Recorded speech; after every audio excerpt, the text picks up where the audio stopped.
what the pros and cons are and how likely we are to benefit from such a directive as a country.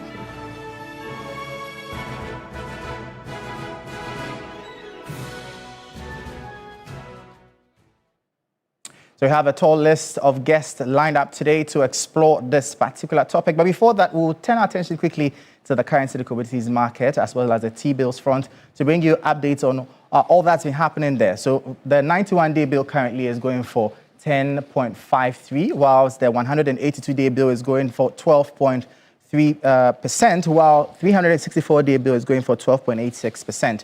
We do know that government was, after 2 successive weeks of under subscription, has been able to exceed its target on the T-bills front, an indication of investor confidence boost. The dollar currently is at 11 cedis 89 pesos, but will be sold to you at 11 cedis 90 pesos. We are seeing some significant appreciation of the local currency. The pound is at 15.85 and will be sold to you at 15.87. The euro will be bought from you at 13 cedis 76 pesos, sold to you at 13 cedis 77 pesos, all showing signs of positive appreciation, or basically strengthening of the local currency against the US dollar. I'm sure also part of the impact of the Bank of Ghana's decision to pump in some $1.12 billion over the next month into the local currency. On the global commodity front, however, the price of cocoa is down by $31. It's trading at $5,817 per ton. Gold is up by over $88. It's trading at $4,106 per ounce.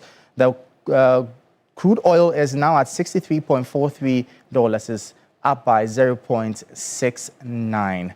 And those are updates from the currency and the commodities market.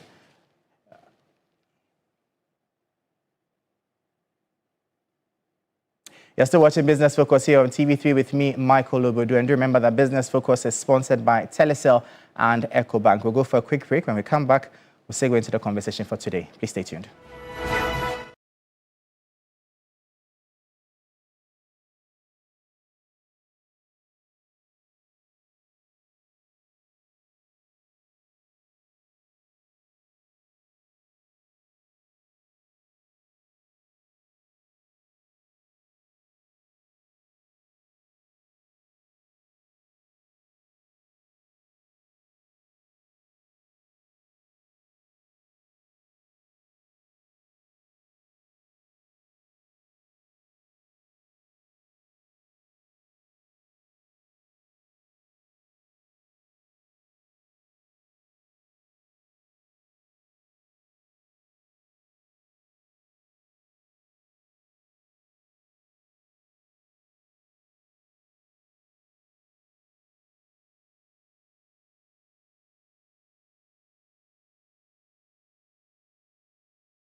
Welcome back. This is Business Focus here on TV3 with me, Michael Ogbodu. Now, every day people face different emergencies: police emergency, fire emergency, medical emergency, you name it. But many Ghanaians don't know their emergency numbers. Well, here is one you would always want to remember: *770#. Yes, *770# is the new EcoBank money emergency number. *770# gives you instant access to loans, fund transfers, utility payments, airtime and data purchases, and so much more even without data. So there's no need to panic when you find yourself in any money emergency. EcoBank will always come to your rescue. So dial *770# now for solutions to your money emergencies. EcoBank, the Pan-African Bank, and proud sponsors of Business Focus as well as Telecel. Well, we sit straight now into the conversation for today, and it's all about government's decision to plans of, in the short to medium term, to begin to export cocoa only in processed form. Currently, a large chunk of Ghana's export of cocoa is done just in the form of raw beans. And the government says that as part of its accelerated export program and industrialization drive, it's looking to change that narrative to ensure that Ghana benefits significantly from the multi-billion-dollar cocoa and chocolate industry. Well, the vice president has been on tour in Europe, and she has been speaking on this particular issue. We'll take a listen to a report that my colleague Evelyn Tingma filed, and then we'll continue our conversation. The Global Gateway Forum kick-started in earnest on Thursday. President of the European Commission, Ursula von der Leyen, in a keynote address said the EU's Global Gateway initiative has already mobilized over 306 billion euros in investments, exceeding its initial target of 300 billion euros by 2027. She, however, stressed the importance of genuine partnerships based on respect, shared interests and long-term commitment, citing the EU's collaborations with partner countries in Africa, Latin America and the Caribbean. The Global Gateway Investment Hub is a single entry platform for companies to propose investments. A place where member states, development banks, export credit agencies and businesses come together to craft coordinated offers. Vice President Professor Nana Jane Opoku-Agyeman said there is a need to redefine the basis of partnerships to ensure equal voice for fair terms. For us as a country, it's a question of reversing the trend. It's a question of processing your own resources, your own primary commodities, and entering the market on good terms, on equal terms, so that, as I said at the beginning, the real peace of the world will be realized, hopefully. She said it's about time African people seize the moments of power shifting in history and become self-reliant and agents of change to improve their economic conditions. This is the time to create other ways of dealing with the problem. So it calls for a redefinition of the problem, a re-strategizing of options. In other ways, you can look at how you have been developing, in quotes, and how you can develop. Why have you been at the receiving end for so long? And what is it that should change? And this is why I think that partnerships become very important. The Global Gateway Forum brings together leaders from the EU and around the world to discuss investment needs, debate solutions, and launch new partnerships. Evelyn Tingma, TV3 News, Brussels. So that was my colleague Evelyn Tingma's report, bringing us updates on the Vice President's position, retreating government's position on the fact that as a country we are looking at increasing, totally exporting only processed cocoa beans instead of just raw beans like we've been doing over the period. But I have in studio with me the head of research at the Ghana Export Promotion Authority. Chief Doc, thank you so much for your time. Yeah, good. Also joining us via Zoom is Louis Afro. He's an international trade and investment expert. He'll be joining us also. Later in the show, hopefully to get to the Chamber of Agribusiness also repping and sharing their thoughts on this particular topic. But Doc, thank you so much for your time, first of all. So walk us through, how How have we been performing over the period with the processed cocoa so far? Is it that viable enough for us to now go to the point where we are saying we will export raw cocoa beans, we will do only processed? Please tell us. So thank you so much for having me, and good evening to your cherished viewers. On behalf of our CEO, Mr. Francis Kojo Kwatin-Atta, we are excited to be here this evening. So maybe if I may just give you the data for probably just for about, basically we could look at 2021 to 2024. We are looking at the cocoa derivatives. I think that is important since basically the emphasis is why don't we shift our attention to value addition? Because all of us know that when you add value to a product, what you gain out of it is higher than when you do the raw exports of that commodity. So for instance, I see based on even the data display and what I would say, so for instance, in 2024, let me just zero down to 2024 data. Cocoa paste, for instance, we did roughly 460 was on $1 million. Cocoa butter, we did $288 million. Cocoa powder, we did roughly $1 million. And then cocoa cake, and then cocoa shells, and then the confectionaries and cocoa, the chocolate. Now, is this of interest for us to know, just to reiterate the importance of this value, this call for value addition. Let me just touch on, for instance, chocolate. What probably we might be looking at is we'll look at the export potential and we'll look at current export values. So for instance, globally, we see chocolate, for instance, as at 37.6 billion US dollars. As at? Yes, 2025. 25. Yes. Okay. So that's it's actually 137 billion. 137 billion. Yes. And out of that, as at last year, we only had about 1 Yes, which is just $27 million. So you notice that what we are doing is barely, very little compared to what globally is done. So I think the Excellency, the Vice President's call is in the right direction to ensure that we add value to our products. If we have to gain, also be able to gain from the entire value chain or the sector. All right. So looking at the numbers, just for more context, as at 2024, processed cocoa gave us 0.7 billion. And raw beans gave us 1.0.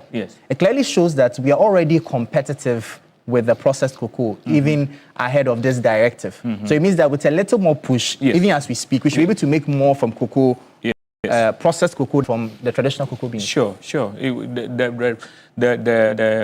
The prospects are very high, even though you look at it and it looks like it's at par. If we're to add value to the raw cocoa beans, definitely you're going to up the numbers, and you are better off if you add value to the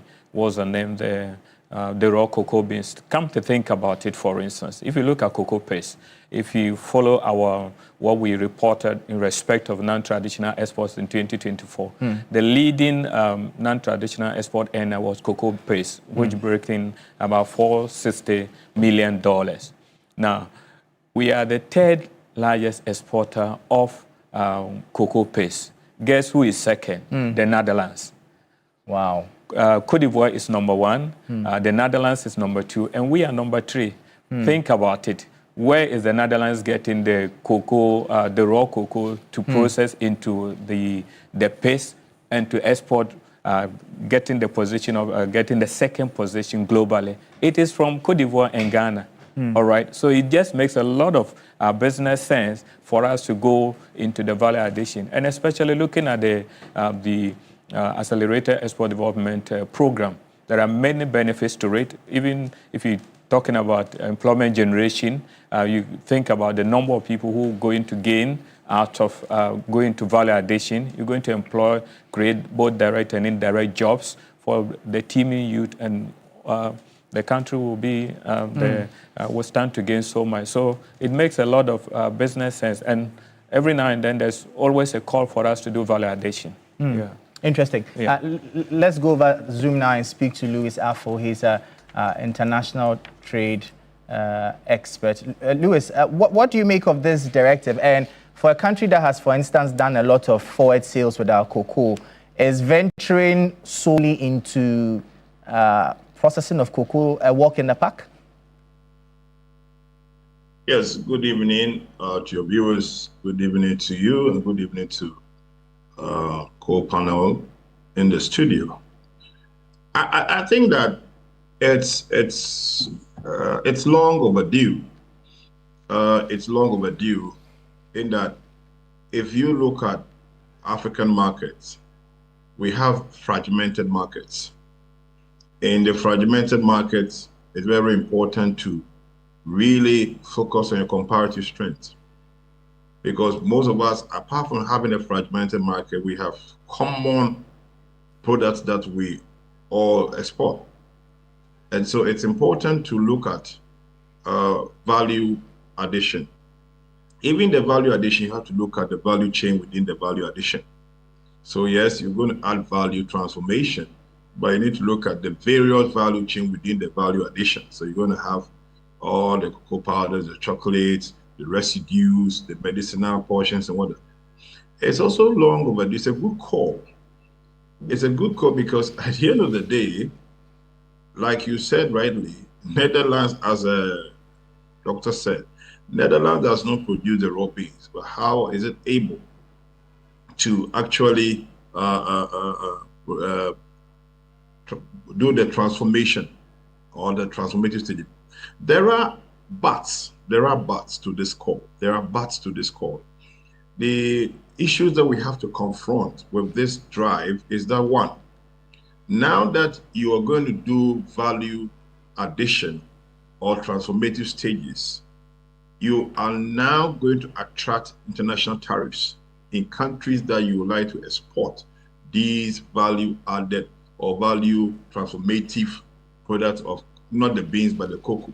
Because yes, so in the likes of, you're going to go face to face with the likes of Netherlands. So we should brace ourselves to some of the countries that would like to export our finished product because they will slash tariffs on their competitive or value added product, number one.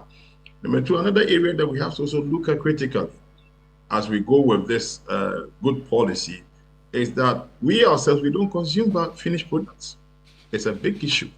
We ourselves, we don't patronize and consume finished products. And so we like to even import more finished products from outside. Go around, do your survey. The golden chocolate, how many people Ghanaians really buy or patronize? But we can choose foreign chocolates when we go to the supermarkets. Why? And so even we ourselves, we do not really patronize our finished product. And that takes us to where you look at the various disparities in terms of the revenue from cocoa finished product. One, we all know, it's a fact, if you take the cocoa, the chocolates, for example, we agree the Netherlands leads with the revenue from chocolates.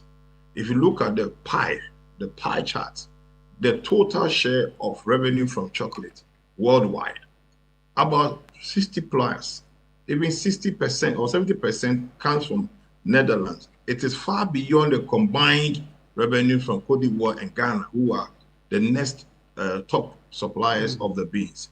And so, yes, it's a good policy. As we are going with that policy, we have to also balance the approach, say that we will be able to mitigate the shocks that will come thereafter. And the shocks are what I've mentioned, that we should brace ourselves for tariffs on the finished product. We should also look at how we can really equip our people to patronize the finished products here. I think this is my initial comment to Louis, talking about shocks, I understand that some of these countries that we've been exporting the cocoa to have as much as 5-10 years stock of beans to absorb any shock that could come up along the way. Now, having that in mind, how strategically do you think we should approach this conversation of switching to only processed? Because not everybody will be excited about this announcement, but how do we then prepare ourselves as a country And how do we also position ourselves so that we don't end up shooting ourselves in the foot along these lines? I think that first part of your question, Lewis, if you could move back a bit for me. We're losing part of your head on the screen. Thank you very much. Thank you. I think this part of the first part of your question, I'll be happy if you direct it to the cocoa research people, because one, if the beans overstay for some years, what is the quality? Number one. Number two, the second part to the question, the answer will be, let us look at the inward market of Africa. Let us look at inward Africa. In other words, if you look at Africa combined GDP, a lot of countries don't grow cocoa. A lot of countries also import a lot of cocoa byproducts and cocoa products, value additions from outside Africa. Our biggest market should be Africa, so that we'll be able to more whatever strategic positions these external countries have in terms of reserves, notwithstanding the quality. And so I think that, yes, it shouldn't be a cause of worry, because we need to look inside the African market. We can be able to, for example, let's move away from cocoa. Let's take shea butter. Initially, it wasn't something that really became a kind of a value-added area that people considered. But look, for the past 3 years, you can check with the export promotion what value, in terms of value proposition, the processing of shea has brought to the economy. Therefore, the same have to apply. Let's look within the African market. Let us look within the likes of Cairo, the likes of Morocco. I said some time ago, strawberry. We import strawberry direct from Netherlands at a higher cost and with hard currency. However, Netherlands import all its strawberries, the quality, from Morocco.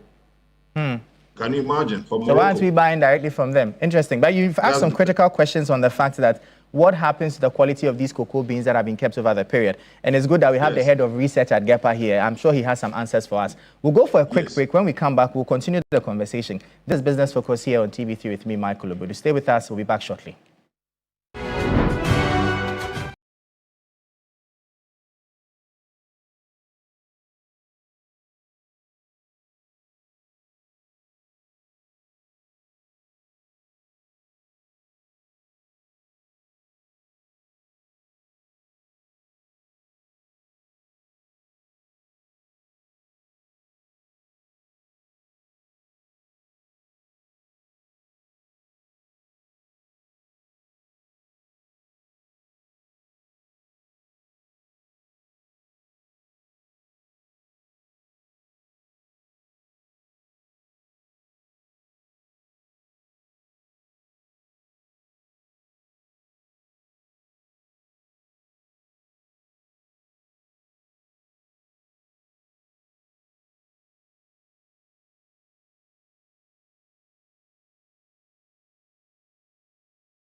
Welcome back to Business Focus here on TV3 with me, Michael Ogbodu. We've been joined in studio now by the CEO of the Ghana Chamber of Agribusiness, Anthony Morrison, to pick his thoughts also from the farmer and industry perspective on this particular issue of a decision by government or a plan by government to begin to only export processed cocoa beans.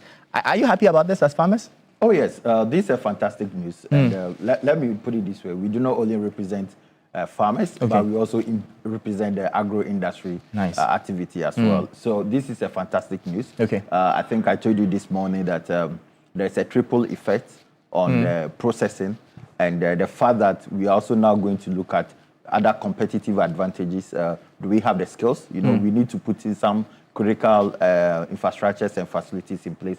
Technology-wise, do we have the niche techniques and the machines to produce to the global market quality and the standard that is required for us to be able to... I have to interject over there. If we're already doing, look at the numbers, if we're already doing 0.7 billion with the little that we have, the capacity that we have, we are doing 41% process. Doesn't that show that we already have the potential? Okay, so this figure, Prof, I'm sure is part of the cocoa nips. We are doing semi-processing, not final processing. No, semi-processing. Semi-processing. Yeah, semi-processing. I'm talking about final processing. Okay, fair point. Fair point. So the nips, that's the cocoa nips, and also the powder itself that has not been finalized in terms of final process. Now, what figure of that number are we looking at in terms of the final product on the market, which is consumed on the table? Okay. That's what I'm looking at, because most of our people now are doing those ones and not the cocoa nips.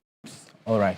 All right. But it will also be good, given the numbers that we have here, we will be able to have double the numbers and also maybe have a quarter or 30% looking at the final product on the market in terms of the triple effect. So the triple effect that you're talking about right now, it means that the 1.7 billion that we are getting from cocoa, if we decide to now totally refine everything, we should be looking at 1.7 times 3. That brings us to about 5.1 billion cedis in terms of revenue. That's 40%, right? Yes. Good.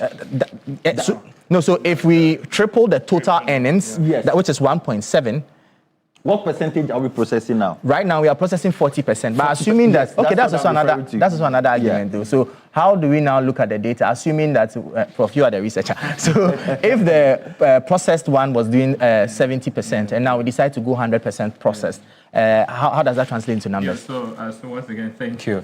So probably what we need to look at, primary processing, secondary processing, like he did mention. All right. And that is, and normally you go into the data and disaggregate it to look at it. Okay, the derivatives, which ones are maybe the bigger drivers as far as these percentages are concerned. Okay. Top of it is difficult. You cannot just add and say triple. But at least if we extrapolate and say 5.1 billion, it's even conservative. But at least that will be the barest, the minimum we can make. Yes, sure. Fair argument, right? Sure. And just to be quick to add that, just as Louis Affle did mention, probably aside looking at the AFTA region, the African Continental Free Trade Area, what we'll look at also is the potential markets. All right, potential markets here you are looking at. So you shift your attention from the West and you go to Asia. Okay. You look at India. You look at Saudi Arabia. You look at the GCC countries. All right. You look at Turkey. You look at even the Philippines. Is there demand? A lot. The UAE. The UAE. Oh, I see. Demand there. I'm surprised you actually mentioned Asia, because we know China is also has also begun some level of production. No, you see, the thing is that we have to create the intentionality and be deliberate about how we market cocoa to non-traditional cocoa consumers. Okay. Or already existing cocoa consumers. Because, for instance, looking at the numbers, just like I was listening to Louis when he was talking, and looking at the numbers that we are talking about, even in West Africa, assuming that in Africa, Ghana is exporting certain quantity of final products to all these African countries. We're talking about direct funds, and we are trading among ourselves. Now, look at this. Brazil is about the 6th largest producer of cocoa in the world. They are doing about 600,000 plus metric tons. We did almost a fraction of that, around 800,000 last year. Now, in the next 2 years, Brazil is capable of doubling their production. The same applies to Ecuador. Wow. All the South American countries are capable of doubling their data in the next 2 or 3 years. So, which means that we are even on a ticking time bomb. Yes. Yeah. So it is rather timing that we do this strategic move, just as Prof said, engagement with the UAE countries, the Asia countries, the Turkish countries, and most importantly, our African partners. Okay. That is what we need to do. We need to change the traditional way of export of our produce to our people who demand it. And we're talking about nutrition, okay? Between you and I, which people require cocoa nutrition more? It's with the Africans. That's true. We need to consume what we produce. And fundamentally, we need to then begin to look how we can create a cocoa or chocolate industry. We produce the And raw consume material it. here, but the industry is not here. We are only producing agriculture base, but the industry itself is based in Europe and America. So we need to deliberately create that technological advanced industry. Yeah, for instance, I would have wished that Cocoa Marketing Board have a very beautiful alley in the airport. When you enter Accra International Airport, you see an ambience of some cocoa. The whole experience. A whole experience. That alone is an experience. And we need to look at a way to create some innovations and market strategies that will advance our global marketing opportunities, but we are not doing that. It's serious. I was in South Africa last year, and they have a way of selling wine to you in a holistic experience. You sleep in a hotel room where you see the vines, you see the processing, and it's like you are living through the value chain, and you drank wine, but you've also experienced the place. Yes. We need to look at how we actually approach this. But Lewis, let me come to you quickly. For instance, I was in Japan last year, and I saw chocolates named Ghana. That tastes nothing like Ghanaian chocolate. So it does presuppose that the market is ready. We just have to meet it, don't you think?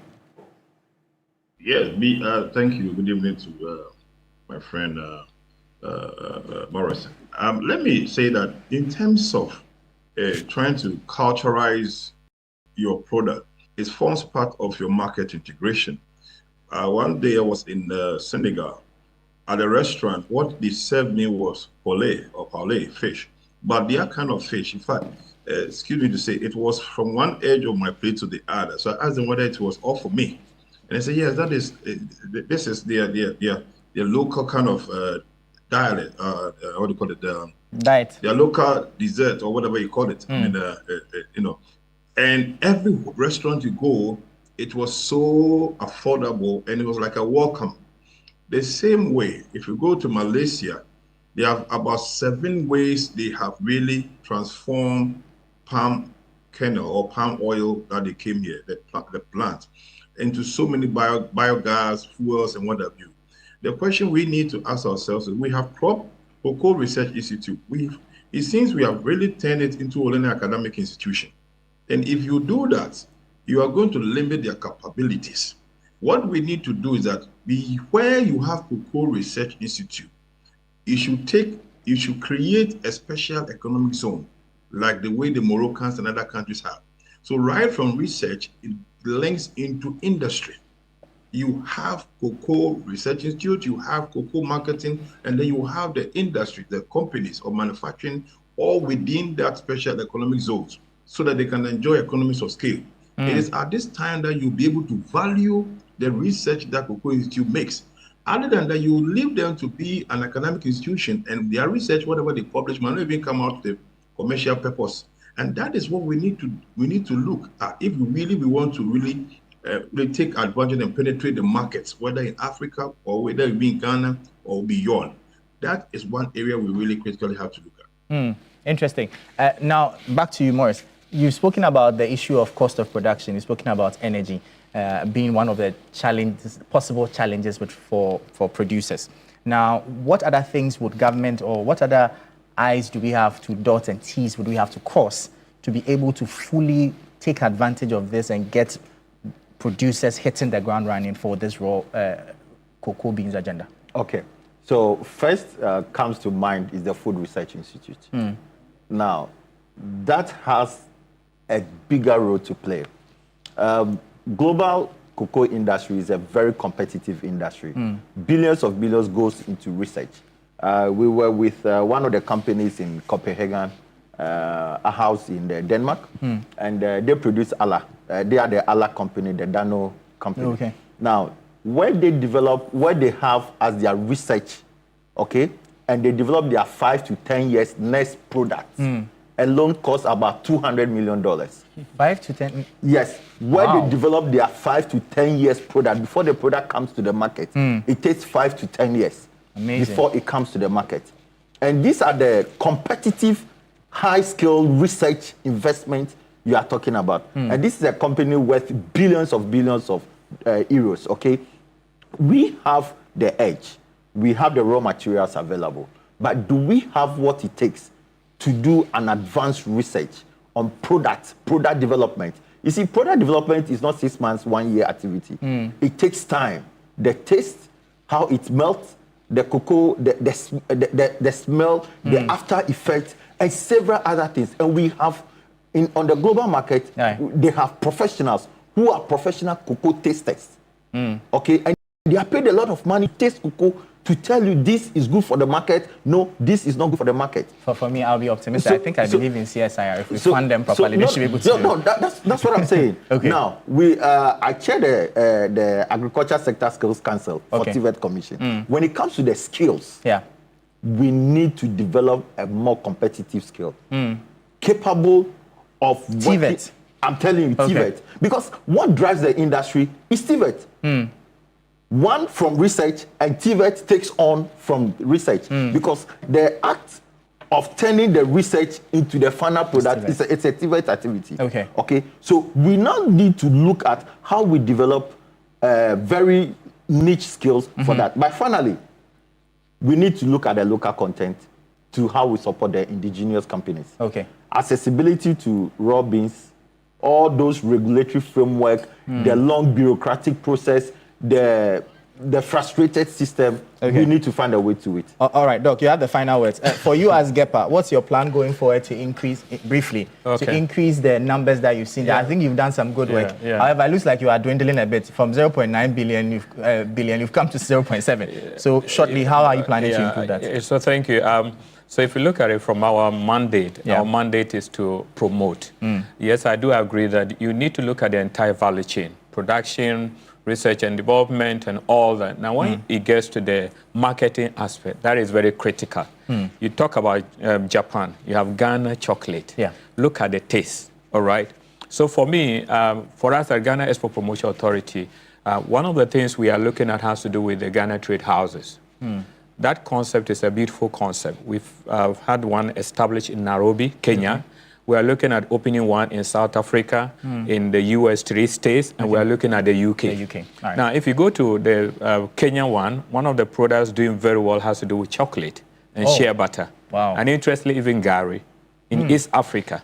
So you will have to, that's number one, the trade house concept. You also will have to look at the various embassies and all that. So there are a number of beautiful things that we could but Michael, before, just two seconds. Cocoa marketing board or cocoa marketing company itself need to restructure. They are no more going to market cocoa beans. That's true. But they need to market the final product. And what they market is what must come from the research and the companies. It's good you've mentioned Dr. Wisdom Kofi-Dogbe. Our next interview is going to be with you to answer some of these questions. He's the managing director for Cocoa Marketing Company. But gentlemen, thank you so much for your time. I'm happy you mentioned the embassies too, because we know this government says it's giving KPIs to the embassies to help push the export agenda. So thank you so much, gentlemen. That'll be all for today's edition of Business Focus here on TV3. Thank you so much, my guest, Louis, your Afro International Trade and Investment Promotion Expert and APN Group, Anthony Morrison, CEO of the Chamber of Agribusiness Ghana, Dr. Martin Akokti, Head of Research, Ghana Export Promotion Authority, GEPA. But before we leave you, every day people face different emergencies: police emergency, fire emergency, medical emergency, you name it. But many Ghanaians don't know their emergency numbers. Well, here's one you would always want to remember: *770#. Yes, *770# is the new EcoBank Money Emergency number. *770# gives you instant access to loans, fund transfers, utility payments, airtime and data purchases, and so much more, even without data. So there's no need to panic when you find yourself in any money emergency. EcoBank will always come to your rescue. Dial *770# now for solutions to your money emergencies. EcoBank, the Pan-African Bank and proud sponsor of Business Focus as well as Telecel. That'll be all for today's edition of the show. For more business stories, please visit our website. It's 3news.com/business. I am Michael Ogbodu. Thank you for watching. As always, please stay safe. Catch you at the same time next week. Bye-bye.